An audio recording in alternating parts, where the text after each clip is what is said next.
Welcome to BGC Beloved Podcast, where God's grace revealed. Talagang ang buti ng Diyos, nasa kalahati na tayo ng taon at sosobra na tayo. Another month na naman. Pupunta na tayo sa third quarter ng taon na to. Amen. Dahil lahat yan ay biyaya ng Diyos. Amen. Sige po, manalangin tayo. Hallelujah. Dakilang Diyos Ama, maraming pong salamat sa oras pong to na kami na naman, O Diyos, ay mag-aaral ng iyong salita. Salamat dahil alam po namin sa pag-aawitan lang po namin, andito ka na, Panginoon. Thank you, Holy Spirit, sa iyong paggabay sa bawat isa sa amin, sa aming pag-aawitan. Maraming salamat po, Panginoon, sa worship team na yung pinagkaloob at talagang sila ginagamit mo, Panginoon, para sa kapurihan.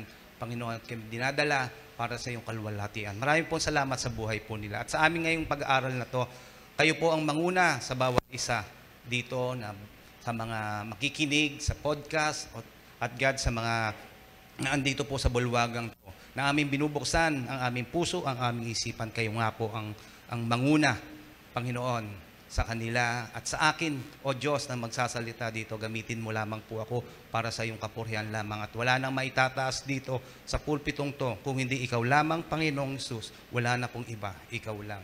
Dahil alam po namin na kayo ang Diyos na hindi nagbabago noon, ngayon at magpakailanman. Maraming pong salamat, Holy Spirit, sa iyong paggabay sa amin. In Jesus' name, Amen. Amen. Sige po, simula na po tayo. Ngayon po, nasa part 5 na po tayo ng ating series na ang pamagat is Presence of God Inside. Part 5 na po tayo. Ang topic po natin ngayon is God Resources Inside. Yan ang pamagat po natin. Part 5 na po tayo. Ibig sabihin, nasa pang-5 pogi na tayo. Yung mga nakaraan po na mga teaching po natin ay pwede nyo po yung balikan ho sa ating podcast. Sa YouTube, sa Spotify, or Apple. Pag meron ho kayong gustong ulitin para mapakinggan, tingnan nyo lang po doon at inyong mababalikan ho yun. Sige, simula na ho tayo. Tayo ho, mga believers, magkakaroon lang ho tayong konting recap sa ating mga pinag-aralan. Tayo ho, mga believers, nung bago po tayo nilalang ay andun po tayo sa sinful nature. Pero, nung tinanggap natin ang ating Panginoong Hesus at ating siyang kinilala na ating tagapagligtas at ang kanyang tinapos sa krus ng Kalbaryo, tayo ay naging new creation na or bago ng nilalang. 2 Corinthians 5:17. Kaya nyo dyan, basahin natin. Therefore, if anyone is in Christ, he is a new creation. The old has gone, the new has come. Kaya, kayo hong tumanggap, tayo pong tumanggap sa Panginoong Hesus ay bago ng creation. Bago ka ng nilalang. And then, sumunod po, pinag-usapan din natin, yung mga nakaraan ay ang tabernakulo. Okay? Yung tabernakulo or tabernacle, dating Old Testament, dyan ho nakikipag-ugnayan o nakikipag-usap ang Diyos sa bayan ng Israel or mga Israelita. Tayo, mga tao naman, ay hinahintulad rin sa tabernakulo. Dahil yung tabernakulo noon, kung nakikita nyo ho dyan sa screen, meron ho siyang 3 part. Outer court, inner court, or ang tawag dyan ay holy place, innermost court, or holy of holies. Dyan ho, tayo hinahintulad ang ating pagkatao. Meron tayong body, soul, and spirit. Mababasa nyo yan sa 1 Thessalonians 5:23. Yan ho tayo niya inahintulad. Ngayon, ang ating body, kung makita nyo dyan, ay nasa outer court, sa tabernakulo. And then, yung inner court or holy place, yan naman po yung soul natin. And then, yung holy of holies or innermost court, yan yung espiritu natin. Diyan po ngayon nagdwell sa panahon po ngayon natin, diyan po naninirahan ang Diyos sa atin, sa ating espiritu. Diyan sa part po yan, nasa spirit po natin. Wala ho sa body, wala ho sa soul, kung hindi, nasaan? Spirit. Kaya diyan, presence of God inside. Nasa born again spirit po natin. Doon po nagdwell ang Diyos. Kaya meron po tayong implication ho dyan. What is the implication of God living in us? Meron na po tayong tatlong napag-aralan dyan. Ano yung implication po niyan? God living in us means, number one, napag-aralan na po natin, you have God's life and nature inside. Nasa born again, spirit na po natin ang DNA ng Diyos. Okay? Nasa spirit na po natin yan. Nasa kaloob-looban natin. Kaya meron na po tayong eternal life. Yan ang pinagkaloob sa atin. Then, number two, you are partakers of God's divine nature. Meron na po kayong common sharing tayo. Meron na tayong common sharing ng Diyos or koinonia. Ang pangatlo, last week po, pinag-aralan po natin yan. Yung number 3, you have God's power inside. Ibig sabihin ho, yung power pong inside po yun, isipin ho natin kung gaano kabuti ang Diyos. Yung kapangyarihan na nagpabangon sa ating Panginoong Hesus nung siya'y namatay at yung kapangyarihan din na ngayon na ang Panginoong Hesus ay nasa kanan ng Diyos, ay yun ang kapangyarihan din nasa atin. Nasa born again spirit po natin. Dahil in Christ na ho tayo. Amen? In Christ na po tayo. Kaya maganda po yun na nating laging iisipin, ang kapangyarihan na nagpabangon sa Panginoong Hesus, siyang namatay at ngayon siya'y nakaluklok sa kanan ng Ama, yun din ang nasa atin. Yun din ang nasa born again spirit mo. Kaya ngayon, meron ka ng authority. Amen? Yung authority mo, kailangan mo naman, palabasin yung power. Dahil meron ka authority, kailangan palabasin yung power. Example nga doon di ba? Halimbawa, MMDA ka. MMDA, pwede kang pumara ng sasakyan, and then hihinto yung sasakyan. Kasi meron kang authority na pahintuin siya. And then, siyempre, apply mo yung power mo. Kung meron siyang mali, kailangan mo siyang tikitan. Nakukuha niyo po ba? Meron siyang authority, kahit payat yan, maliit o malaki, pero dahil nga sa authority niya, nilalabas niya yung power. Meron kang violation, titikitan kita. Kaya, ganun dapat ang ating iniisip. Meron tayong power, God inside of us. I-exercise natin yung authority at saka yung power natin. Makikita niyo po to yung kay Peter, doon sa Acts 3 verse 6. Diba? Nasa templo siya, naglakad siya, tapos may lumpo na humingi sa kanya ng namamalimos sa kanya. Pero sinabi ni Pedro, ito sabi niya, I have no gold and silver. I have none of this. But the name of Jesus, rise up and walk. Di ba sabi niya, wala akong gold and silver, pero meron ako. Sa pangalan ni Jesus, tumayo ka, maglakad ka. Nakalakad yung lumpo. Ano lang ang gusto kong sabihin dito? Ibig sabihin, conscious si Peter na meron siya authority, meron siyang power. Yung power niya in the name of Jesus. Kaya dapat yan natin kailangan i-exercise natin. Residence na kasi ang Diyos sa born again spirit nyo. Amen? Kaya exercise po natin. Ganda yung basahin nyo po yon, yung Acts 3 pong yun, verse 6. Diba? Walang ibibigay si Peter. Pero meron siya in the name of Jesus. Alam niya yung authority niya. Conscious siya na nasa kanya ang Panginoong Hesus. Kaya ngayon, number 4, ito ang ating pag-aaralan.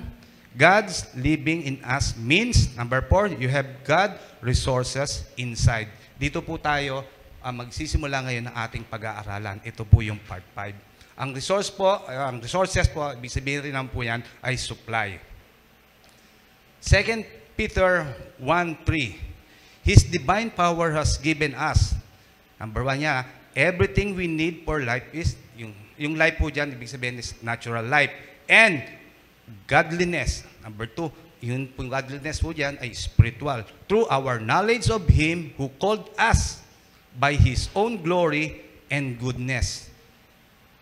Dati yung Old Testament or yung sa book of Genesis, nasulat po doon, bago po nilikha ng Diyos si Eva at Adan, pinagkaloob na ho ng Diyos, inuna na niya likhain ang mga pangangailangan ng tao.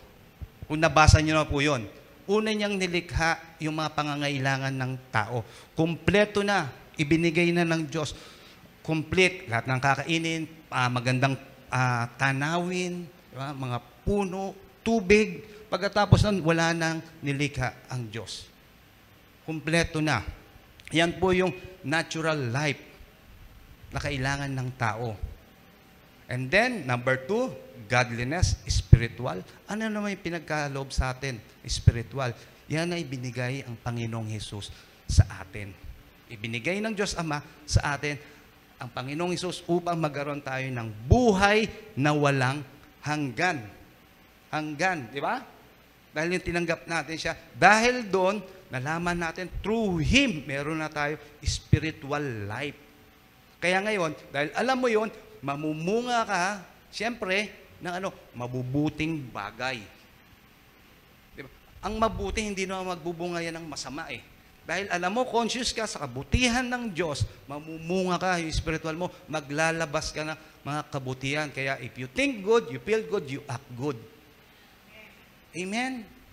Dahil yung spiritual mo na pamumuhay, mas lalong, tawag dito, mauuhaw ka at mas lalo mong aalamin ang Diyos, lalo mong pag-aaralan ang Diyos, mas lalo mong gugustuhin siyang makilala.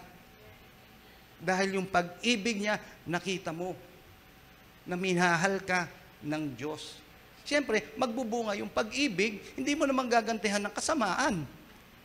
Diba? Minahal ka ng Diyos. Bang gagawin mo na, gagawa ka sa Kanya ng kasamaan, siyempre, pag-ibig din. Yung spiritual mo, lalago at lalago. At tulad niyan dito, kaya alam ko, andito kayo para mas lalo lumago ang ating spiritual na pamumuhay. Amen? Natin, Romans 8:32, Tagalog. Kung ang sarili niyang anak ay hindi niya pinagkait sa halip, ibinigay para sa ating lahat. Hindi kaya niya ibibigay na masagana sa atin ang lahat ng bagay? Ganda sa Tagalog, di ba? Kung binigay na ng Diyos ang kanyang anak, ano pa ang iniisip mo na hindi kayang ibigay ng Diyos? Meron pa ba kayo naiisip?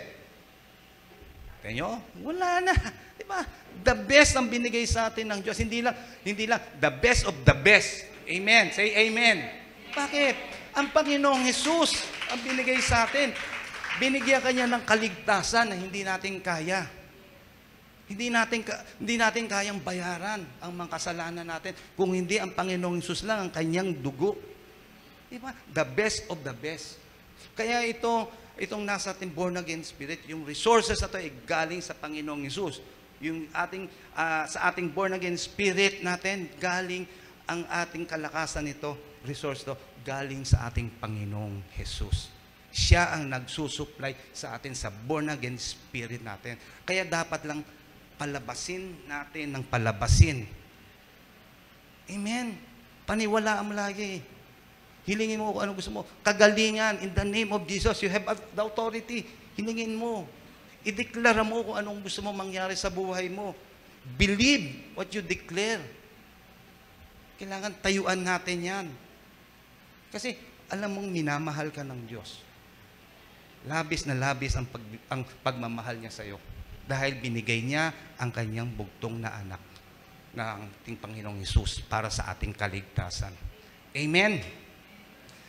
Colossians 2:10, sabi niya, and you are complete in Him, who is in the head of all principalities, who is the head of all principalities and the power. Sabi diyan sa Greek, plero means full, furnished, accomplished. Ibig sabihin, kumpleto na siya. Kumpleto na, wala ka nang hihiling, complete na. Sa perfect tense po niyan, yan ang napakaganda. The action is done, the actor is at rest, the result of the action continue. Ibig sabihin lang ho niyan, okay, yung ginawa ng Panginoong Hesus sa krus ng Kalbaryo, natapos na. Andun na siya, nagpapahinga na siya sa Ama, sa kanan ng Ama. Pero yung resulta ng ginawa ng Panginoong Hesus sa atin, tuloy-tuloy pa rin hanggang ngayon. Amen? Tuloy-tuloy pa rin dahil kailangan pa rin ng mga tao makilala ang Panginoong Hesus. Kailangan pa rin, yung sa Kanya, kailangan nilang malaman na kumpleto na sila, kailangan nilang tanggapin ang Panginoong Hesus. Tayong mga nakatanggap sa Panginoong Hesus, alam natin, kumpleto na tayo. Andun na ang kaligtasan, andun na ang kapayapaan, andun na ang pagpapala. Amen? Parang ganito lang yan. Sa condominium, kasi may dalawang klase ang condominium pag binenta. Isang fully furnished, tsaka hindi, bare lang siya. Pero binili mo, fully furnished. Ang Diyos binigay, complete, fully furnished. Kailangan doon. Pagpasok mo doon sa condo, meron ng aircon, meron ng TV, may sala set na. Di ba? May rep na. Ano gagawin mo na lang? Titira ka na lang, magpapahinga ka na lang, magre-rest ka. Amen. Di ba? Dahil you are complete. Amen. Magre-rest ka. Kaya nagre-rest tayo sa finished work of our Lord Jesus Christ. Amen. Kaya sabihin mo sa sarili mo, I am complete in Christ. Sige. Amen. Kumpleto na tayo kay Kristo. 1 Corinthians 2:12, we have not received the Spirit of the world, but the Spirit who is from God, that we may understand what God has freely given us. Dalawa po ang Spirit ho diyan kung nabasa nyo. Pero, ang gusto ko lang emphasize, ang tinanggap natin ay ang Spirit ng Diyos, hindi yung Spirit of the world. Kundi ang tinanggap natin ay ang Spiritu ng Diyos. Siya ang nasa born again spirit nyo. Ang Diyos, hindi yan bigay-bawi. Pag binigay yung kaligtasan, nagkamali ka, babawiin niya. Hindi ganun ang Diyos. Ang tao lang ang nagbibigay, binabawi. Bibigyan niya, ay bigay ko sa iyo. Ay hindi pala sa iyo, babawiin. Oo. Pero ang Diyos, tandaan nyo, hindi siya nagbibigay at babawiin niya ang isang bagay. Kaya 100%, 100 sure ang kaligtasan mo nung tinanggap mo ang Panginoong Hesus. You are saved. Amen. Sabi niya yan. Panghawakan natin yan. 100% ang kaligtasan mo. Sure ball. Amen. Libre yan. Tinanggap natin. Dahil sa kabutihan, kabaitan ng Diyos. May bonus pa. Favor and blessing. Kaya kanina, ang ganda ng kanta natin, di ba? Favor and blessing. Kasama yun. Kasamang niya pinagkaloob sa iyo ang lahat ng pabor at blessing at kaligtasan. Kaya sabi diyan, yung freely given sa Greek word, charisomai. Yan yung kinakain nyo sa SM. Hindi, sorry, hindi pala yun. Kala ko siomay, hindi pala yun. Siomay pala yun. Di ba? Kasi parang serious kayo di ba? Kaya ang sabi niyan, means to grant as favor, given as a gift. Di ba? Yung eros tense, once given, cannot be taken. Di ba? Eros tense, may favor ka, may gift. Kaya sabi nga, kaligtasan natin, libre, eros tense. Ibig sabihin yan, freely given, hindi na niya pwede. Once given, hindi na niya pwedeng bawiin.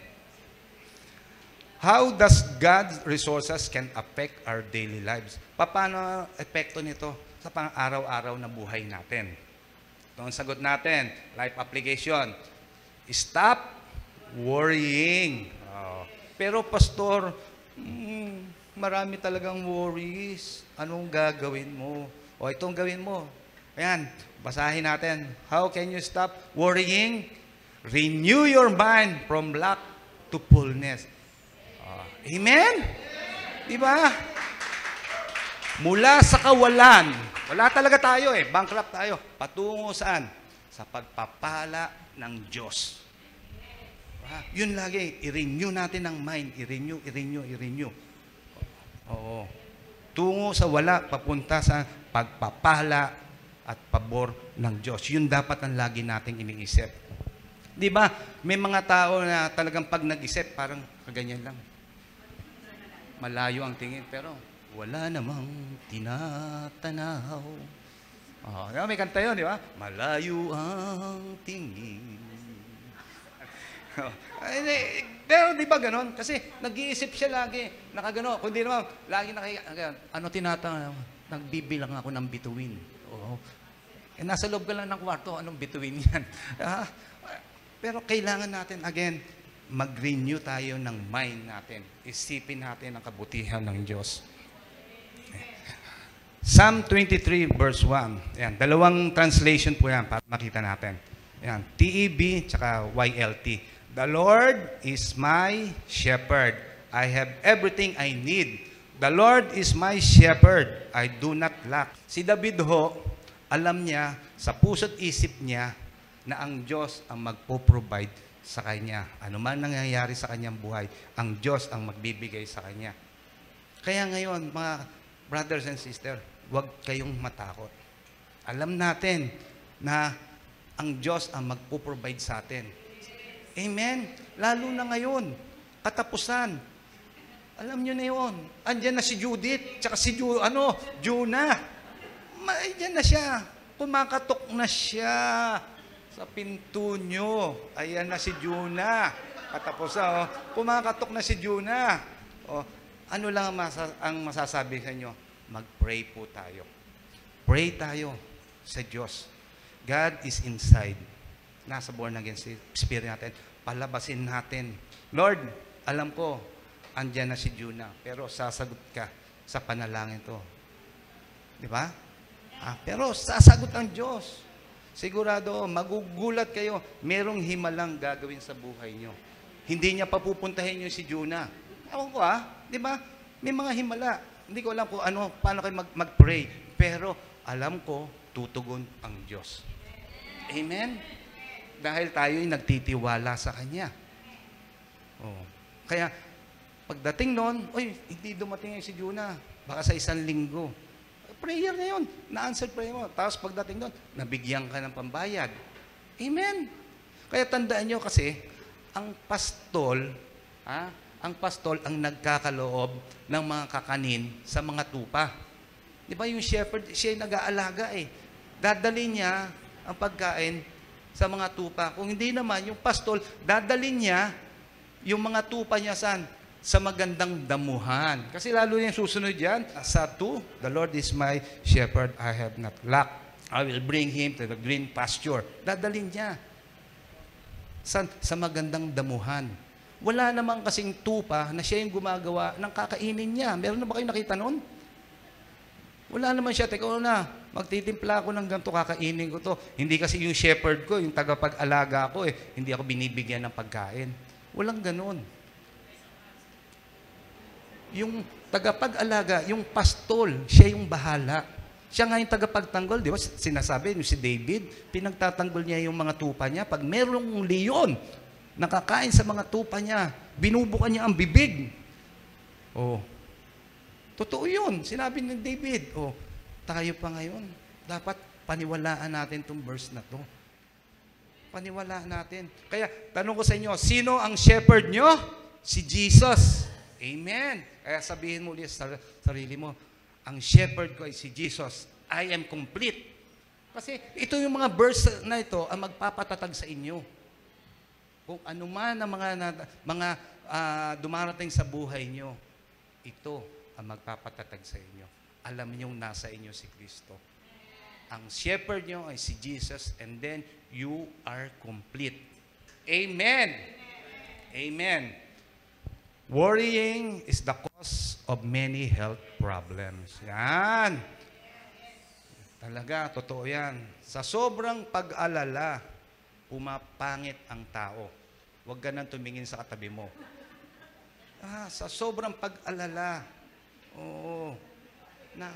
nakakapangit. Problema niyan, may problema ka na, pumangit ka na. Siyempre, madadama yung health mo, yung pangangatawan mo. Magkakaproblema ka, magkakasakit ka. Dalawa na problema mo. Pangit ka na, may sakit ka pa. Di ba? Kaya, please, huwag po tayong mag-worry. Kaya nga, di ba, pag tinanong ka, ilan taong ka na? 25? Parang ka 50. Grabe, parang 50. Ngayon, anong gagawin mo? Di ba gagalit ka, parang gusto mo siyang ibaon sa lupa? Di ba? 50 ka na. Pero, pag sinabi naman, ilang taon ka na? 40. Oh, para ka lang 20. Wow! Di ba naman, ang pakiramdam mo, happy ka, ngiting tagumpay. Di ba? Sabihin mo, hindi, sa biyaya ito ng Diyos. Amen! Di ba? Dahil sa biyaya ito ng Diyos. Kaya anong gusto mo? Gagawin mo talagang, sige, kain tayo sa eat all you can. Oo, yan ang gagawin mo. O, yayayain mo siya. Pero, hindi. Kasi, sabi nga sa kawikaan sabi niya sa Proverbs, di ba? Ang pagiging masayahin ay mabuti sa katawan. A cheerful heart is a good medicine. Kaya kailangan lagi tayong nakangiti. Oo, yung talagang ngiting tagumpay. Huwag na tayong mag-worry. Amen? Mark 4:19, the worries of this life, the deceitful of wealth, and the desire of other things come in and choke the word, making it unfruitful. Tatlo po diyang bagay ang inaano ng Panginoong Hesus. Number 1 dyan, ang sabi, worries of life, deceitful of wealth, and then, yung the desire of things. Tatlo ho yan. Kasi, ang taong walang Diyos, lagi ho niyang hinahabol. Ang taong walang Diyos, walang pagkakilala sa Diyos, lagi niyang hinahabol, yung mundo o yung sistema, yung mga bagay-bagay sa mundo. Kasi, yun ang nasa mindset niya Kailangan ko to. Lagi kailangan tong habulin to. Kailangan makuha ko yun. Magtatrabaho yan. 24 hours. Kung meron pang 25 hours, magtatrabaho yan. Kasi may siyang hinahabol, yun yung desire niya Yung flesh niya. Yung wealth niya. Kaya ang trabaho talaga yan, talagang kayod. Pero, ito ang tanong. Pag siya'y nagkasakit, at siya nga'y nagkasakit, yung tinrabaho niya, pinambili lang niya ng gamot. Ano nangyari sa'yo, di ba? Ang hirap, pinakamahirap sa lahat ay magkasakit. Kaya bawal magkasakit. Ayaw natin yun. Kababasa lang naman natin sa Psalm 23, di ba? Ang Diyos ang nagsusupply sa atin. The Lord is my shepherd. I do not lack. Tandaan nyo, dapat yan. Dapat tayo magiging kontento tayo kung ano yung pinagkakalob sa atin ng Diyos. Tandaan nyo yan, pag binigay sa inyo ng Diyos yan, talagang sa inyo yan. Ibibigay ng Diyos. Kahit na baliktad rin yan. Pag ano man ang mangyari, bumagyo man, lumindol man, ibibigay pa rin sa iyo ng Lord yan, ng Diyos yan. Dahil anak ka niya, alam niya ang puso mo. Hindi mo kailangan makipagsabayan sa mundo. Hindi mo kailangan pagurin sarili mo ng lubos-lubusan. Di ba, meron niyang kasabihan sa mundo di ba? Pag hindi ukol, hindi bubukol. Kasabihan ng mundo yan. Pero ang Diyos, siya ang magkakalob sa iyo. Easy ka lang, relax ka lang. Oo. Kung akin yan, pagkakalob yan. Hayaan mo yung mga bagay-bagay na yan. Ibig sabihin, ang kinagandahan lang doon, nagtitiwala tayo sa ating Panginoong Hesus. Nagre-relax lang tayo. Proverbs 4:20 hanggang 22. My son, sabi ng Panginoon, give attention to my word. Incline your ear to my saying. Do not let them depart from your eyes. Keep them in the midst of your heart, for they are life to those who find them and health to all their flesh. Ito ang gusto ng Diyos. Tandaan niyo to. Paglabanan natin ang worries sa mundong to. Paano? Through the Word of God. Kasi, ang napaka-powerful po ng Word of God. Kailangan lagi tayong nakaangkla sa salita ng Diyos. Dapat lagi po tayong nagbabasa, nakikinig sa salita ng Diyos.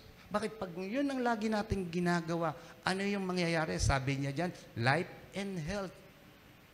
Kasi yan, babangga yan sa salita ng Diyos at ang salita ng Diyos ang magpoprotekta sa iyo. Anak, hindi kita pinagkulang, kumpleto ka na, di ba? Anak, meron ka suliranin, andito ako, kasama mo ko.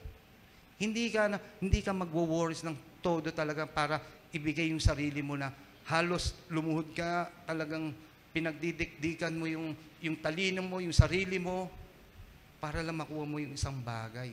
Pero ano ang kailangan natin? Yung Word of God ang magbibigay sa iyo ng tunay na kasapatan at karoon ng peace of mind sa buhay na to.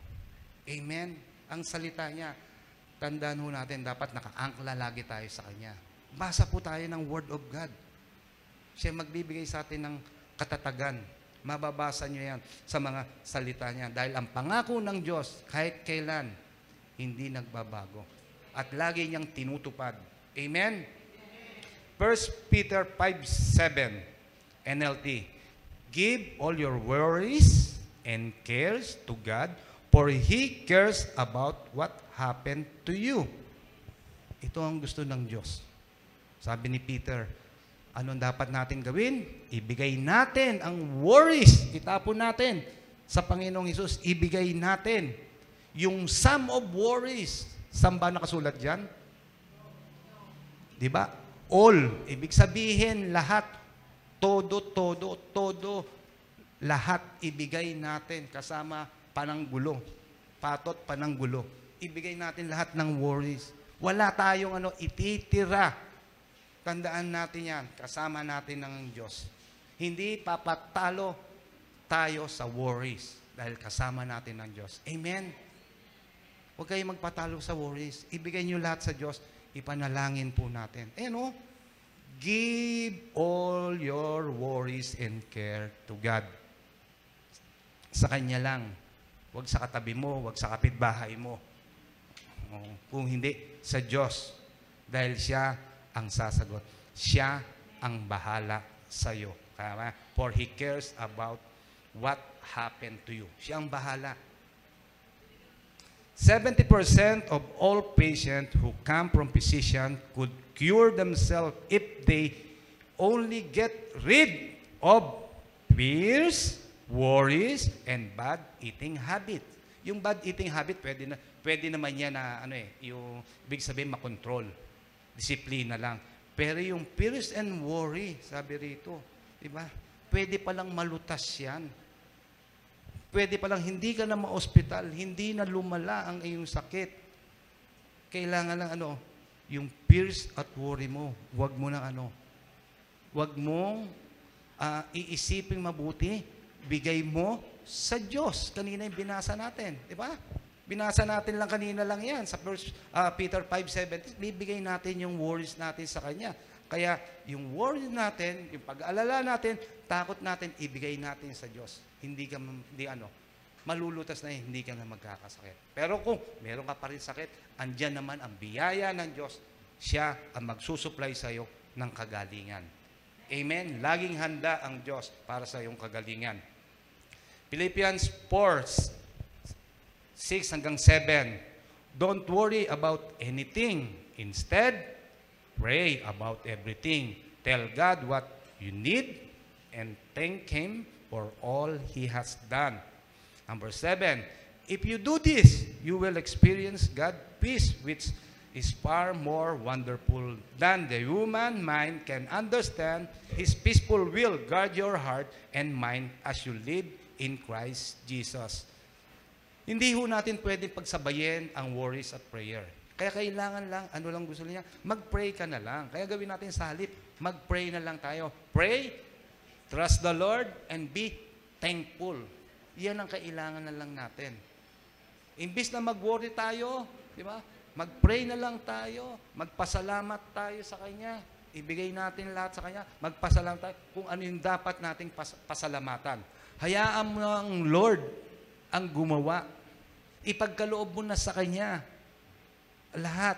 Sabi, if you pray, magtiwala ka sa Diyos. Hayaan mo na, ibigay mo na yan sa Diyos. Ibigay mo na sa Kanya. Yun ang gusto kasi ng Diyos. Kaya, if you pray, leave it to God, and God will answer all your prayers. Amen. Meron po tayong 3 reason kung bakit tayo hindi na magwo-worry. Yan. Reason why you should not worry. Number 1, life is bigger than material things. Yan. Amen. Kaya yan ang mga reason. Kailangan lagi nating isipin yung reason natin para hindi na tayo mag-worry. Mas mabuti ang buhay. Tandaan natin, focus lang tayo sa buhay. Buhay natin, hindi sa mga bagay dito sa mundong to. Dahil pag ikaw, nag-worries ka sa mga bagay-bagay, talagang tatanda ka. Halimbawa, maluluma na yung iPhone 14 mo. Hahabulin mo yan, di ba? Meron ng iPhone 15. Oh, luma na yan. Hahabol ka ulit. Luma na yung kotse ko. May bago ng modelo. Oh, nagwo-worries ka. Puro material saan. Luma yan na yung TV ko. 10 inches na lang yung TV ko. Ngayon, napakalaki na. 60 inches, 70. Kailangan meron na ako. Nakikipagkarera ka sa mga material na bagay. Nagwo-worry ka. Luma na yung rep ko. Handle na lang ang lumalamig. Oh, yung loob, puro shurak na lang. Di ba? Luma na. Nagwo-worry ka. Pero dapat lagi nating isipin, life is bigger than material things. Amen po ba? Amen. Matthew 6:25. Therefore, I tell you, do not worry about your life, what you will eat or drink, or about your body, what you will wear. It's not life more than important than food, and the body more important than clothes. Ang tinutukoy ng Panginoon dito, talaga, ay ang ating buhay. Hindi ang material na pagkain, anuman o damit. Kasi ang tao, puro reklamo ng reklamo. Bakit ang iniinom niya, soft drinks, ako tubig lang. Hayaan mo siya. Siya magkakadiabetes ka. Ay, magkakadiabetes siya, baliktad. Ikaw normal. Diba?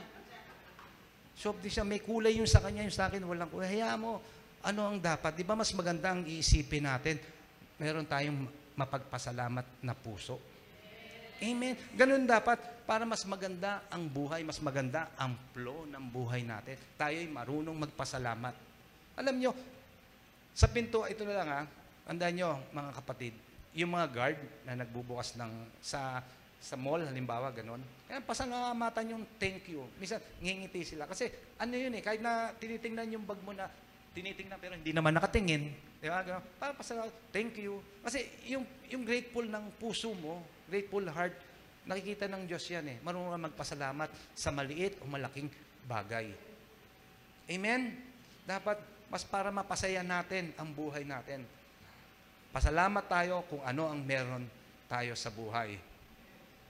Sundan natin sa 26. Look at the birds of the air. They do not sow or reap or store away in barns, and yet your heavenly Father feeds them. Are you not much more valuable than they?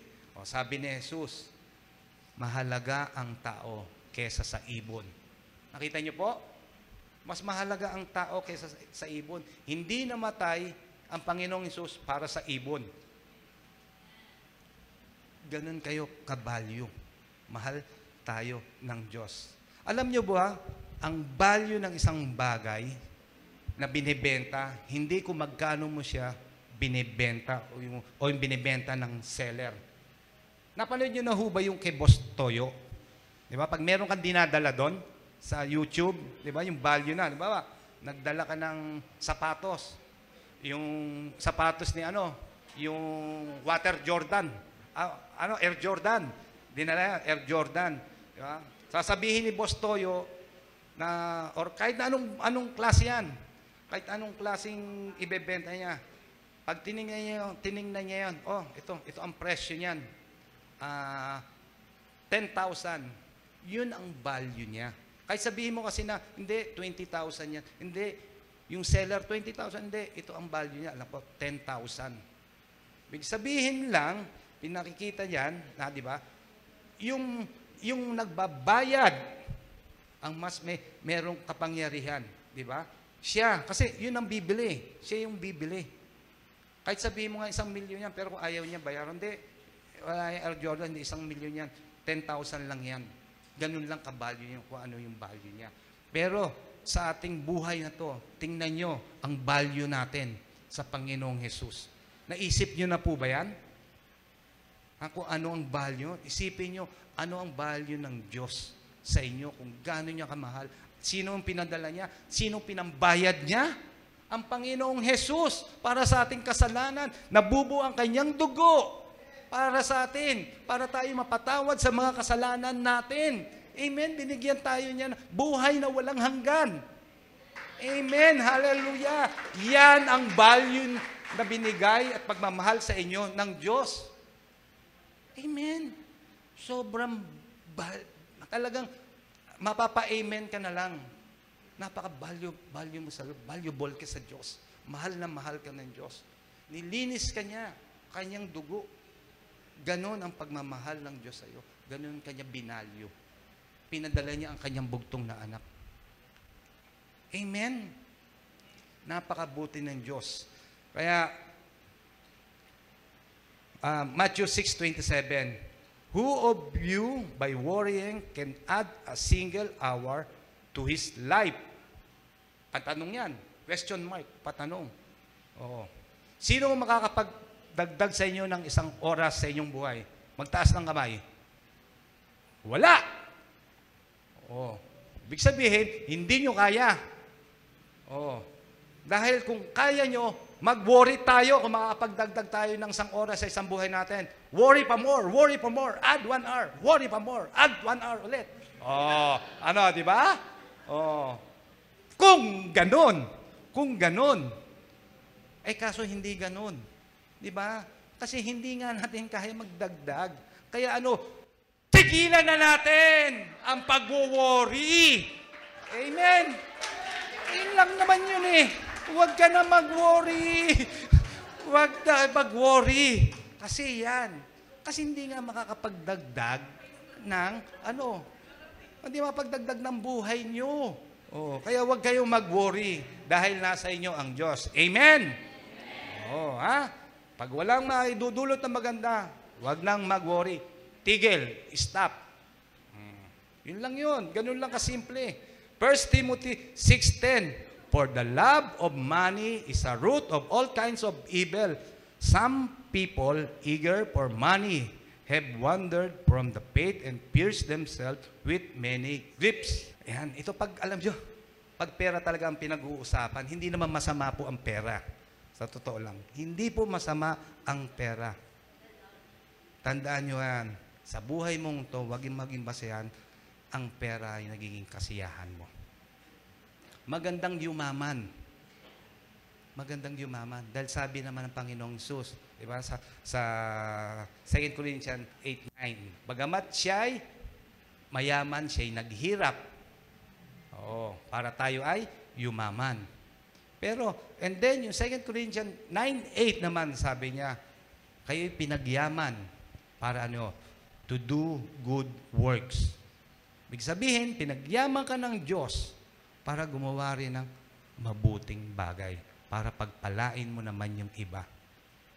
Ganun lang naman yun. Kaya ka pinagyayaman ng Diyos dahil gusto niya magpala ka din sa iba. Kaya hindi masama ang pera.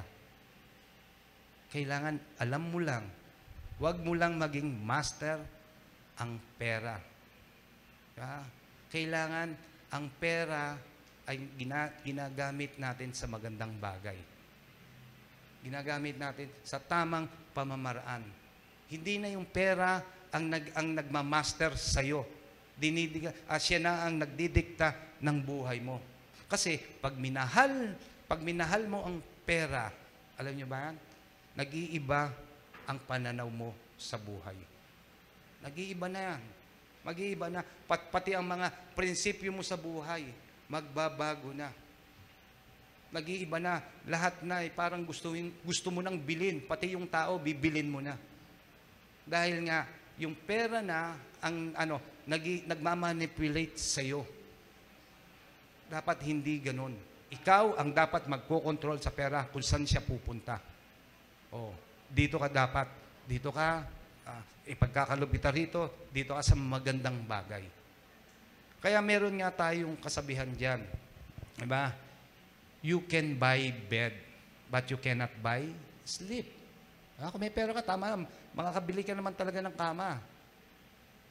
Ang gandang kama, water bed pa. Pero kung wala kang, di ka naman makatulog, baliwala rin. You can buy food, but not appetite.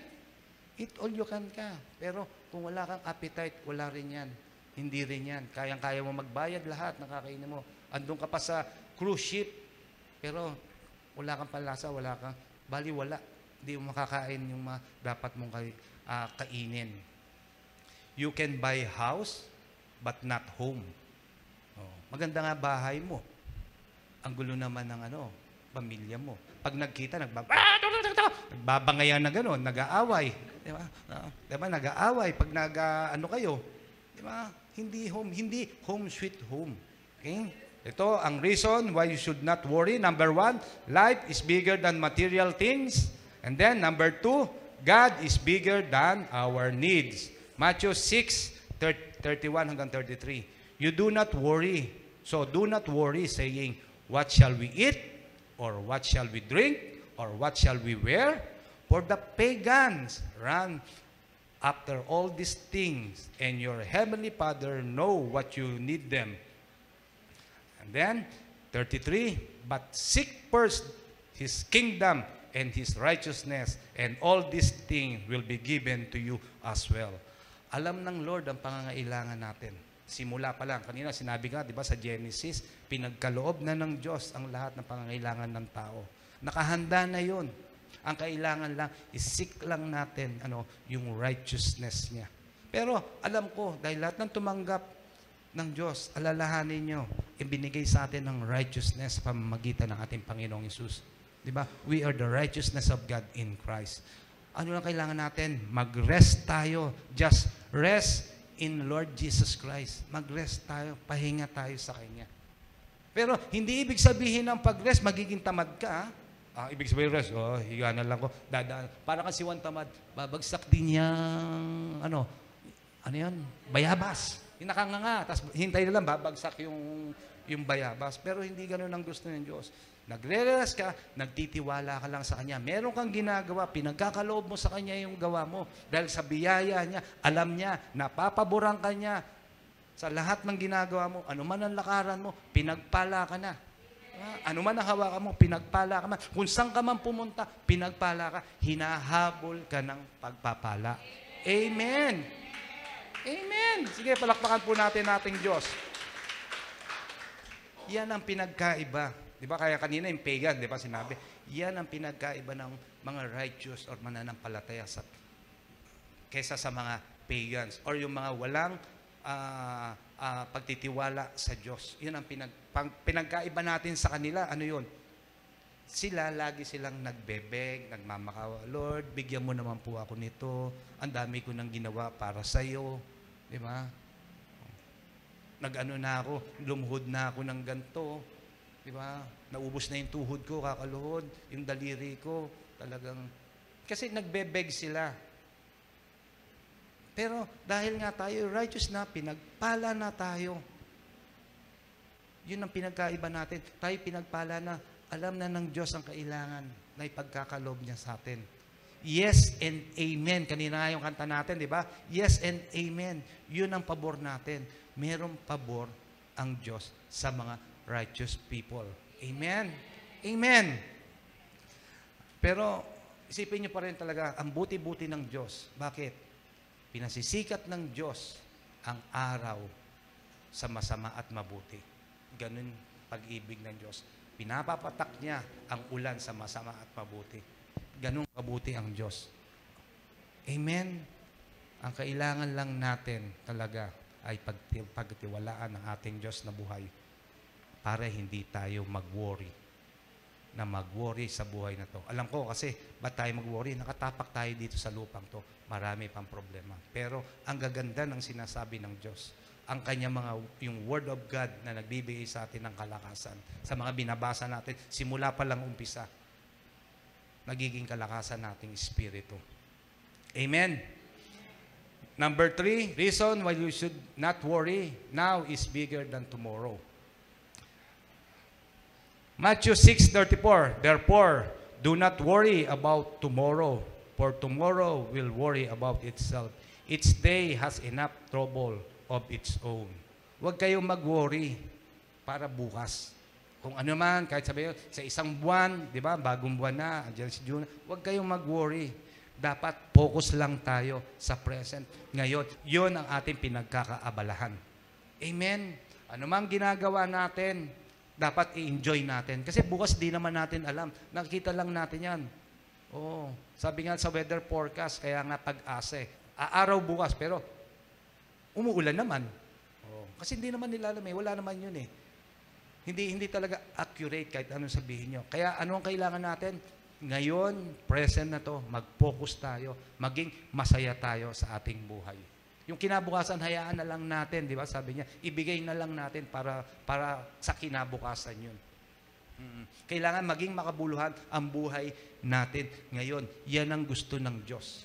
I-enjoy natin ang buhay natin ngayon. Maging masaya tayo. Pagkasama natin ang pamilya natin, i-enjoy natin every moment. Amen? Pag andyan yung mga friends natin, i-enjoy natin. Pero siyempre, pag andyan ang ating mga beloved, kayo, mga kapatiran, i-enjoy natin. Amen? Kaya kahapon yung solid talaga, ini-enjoy ng mga kabataan. Dapat kasi ganun. Yun ang gusto naman ng Diyos. Dahil ang Diyos, hindi malungkot. Lagi yung tatandaan yan. Lagi ko din sinasabi yan. Ang Diyos hindi KJ. Diba? Kailangan ating ini-enjoy, nag-i-enjoy tayo sa bawat oras ng buhay natin. Huwag tayong mag-isip ng mga negative or mga nakakasira para sa buhay natin. Maging masaya tayo habang andito tayo sa mundong to. Kung meron man nagagalit, hayaan mo sila magalit sa iyo, pero ikaw masaya ang buhay mo. Amen. Kaya sabi ni Pastor Jerry, enjoy the moment. Nakikita nyo naman yun eh. Di ba? Enjoy the moment. Ganun ang gawin nyo. Magiging masaya ang buhay nyo. Lagi kayong nakangiti. Ang Diyos ay masayahing Diyos. Gusto niya, ang anak niya, nag-i-enjoy. Wala namang magulang na ang gusto niya, ang anak niya, laging malungkot. Nagdarahop, nagdurusa. Walang magulang na nag-iisip na gano'n. Sa matinong kaisipan, gano'n ang gusto niya ng anak. Naghihirap, naglilimahid sa karumihan. Ayaw niya. Gusto niya tayo ay masaya, pinagpala, at pinaboran. Dahil ito'y pinagkaloob niya sa atin sa pamamagitan ng Panginoong Hesus sa tinapos na gawa niya sa krus ng Kalbaryo. Amen? Kaya sabihin mo sa sarili mo, mag-i-enjoy lagi ako sa biyaya ng Diyos. Amen. Sige po, i-recap po natin ang ating mga napag-aralan. Ang recap natin, yung message natin. Number 1, God resources inside. At ang ating life application is stop worrying. Paano may stop ang worrying? Renew your mind from lack to fullness. Isipin natin, di ba? Simula sa wala, papunta sa meron. Simula sa kawalan, tungo sa pagpapala ng Diyos. Amen? Ito ang iiwan ko sa inyo. Beloved thought. I have God resources inside, so I do not worry. Pakibasa po. God's resources inside, so I do not worry. Amen. Sige po. Manalangin tayo. Hallelujah. Dakilang Diyos Ama, maraming pong salamat sa iyong mga salita na talagang napakabuti mo. Salamat dahil ito'y nagiging katatagan ng aming buhay. Ang iyong pangako. Sabi mo, Lord, hindi kami mag-worry. Dahil kasama ka namin, you are inside of in our born-again spirit. You are our resources, Panginoon. Ang iyong Espiritu Santo, ang aming resources, Panginoon, na naglalabas, Panginoon, patungo sa aming buhay. Patungo dito, O Diyos, na ito'y aming kinakapitan, ang banal na Espiritu Santo. Salamat po, dahil ikaw ay tapat. Tapat sa aming buhay. Ito ang gusto mo rin, Panginoon, na mag-enjoy kami, Panginoon, sa buhay na to, nakasama ka. Makikita ng bawat isa ng aming mga mahal sa buhay na iba talaga pag merong Diyos na buhay na naninirahan sa aming puso. Laging kangiti, laging masiya. Dahil hindi mo kami iniiwan, hindi mo kami pinababayaan. At tinutugon mo ang aming mga panalangin, yes and amen. Ano man ang mga suliranin namin, Panginoon, hindi kami nagkukulang dahil Ikaw ang aming shepherd, O Diyos, Panginoong Yesus. Ikaw ang aming pastol. Ikaw ang nagbibigay sa amin ng lahat ng bagay na ikabubuti ng aming buhay. Ikaw ay tapat sa amin. Ang iyong pangako, ang aming pinanghahawakan. Salamat sa iyong mga salita na aming mga nabasa, Panginoon. Salamat. Ito'y nagiging katatagan namin, ang aming spiritual na pamumuhay. Napakabuti mo, Diyos. Talagang binalyo mo kami, Panginoong Hesus. Pinagkaloob mo ang iyong bugtong na anak para kami bigyan ng buhay na walang hanggan. Dakila ang iyong pag-ibig, Panginoong Hesus. Salamat. Thank you. Salamat na ito'y aming mga napakinggan, ito'y aming mga narinig, O Diyos. Thank you, Jesus. Ngayon, bago man dito, at ang mga nakikinig sa podcast, na ngayon mo lamang napakinggan ang mga panalangin na to o message na to, inaanyayahan kita na tanggapin mo ang Panginoon na bilang Panginoon at tagapagligtas mo. Sabayan mo ako sa maiksing panalangin. Panginoong Hesus, Panginoong Hesus, maraming salamat po. maraming salamat Sa po. oras pong to, Sa oras pong ito, tinatanggap kita tinatanggap kita bilang aking Panginoon bilang aking Panginoon at tagapagligtas. at tagapagligtas. Naniniwala po ako Naniniwala po ako na ikaw ay namatay na ikaw ay namatay at muling nabuhay, at muling nabuhay. alang-alang para sa akin. Alang-alang para sa akin. Isulat niyo po Sulat niyo po ang aking pangalan ang aking pangalan sa aklat ng buhay. sa aklat ng buhay. Kayo na po Kayo na po ang maghari maghari sa aking buhay. sa akin. Salamat po, Salamat po, Panginoong Yesus. Panginoong Hesus. Amen. Amen. Ako na lang ang mananalangin. Panginoong Yesus, batid mo ang mga sumabay sa akin, Panginoon, sa panalangin na yon na tinanggap ka niya bilang Panginoon tagapagligtas. Kayo na po ang manguna sa kanilang buhay. Alam ko, O Diyos, na sila'y pinagpala mo na, Panginoon. Sa oras pong to, anuman ang kanilang mga pinagdaraanan sa buhay, I speak blessing upon blessing sa kanilang buhay. I speak joy, peace, love. Panginoon, sa kanilang pinansyal na pangangailangan, I speak blessing, O God. Salamat po dahil sila'y anak mo na, O Diyos. Batid mo ang kanilang buhay, batid mo ang kanilang puso. Salamat po, Panginoong Yesus. In Jesus' name, Amen. Amen. Palakpakan po natin ating Diyos na buhay.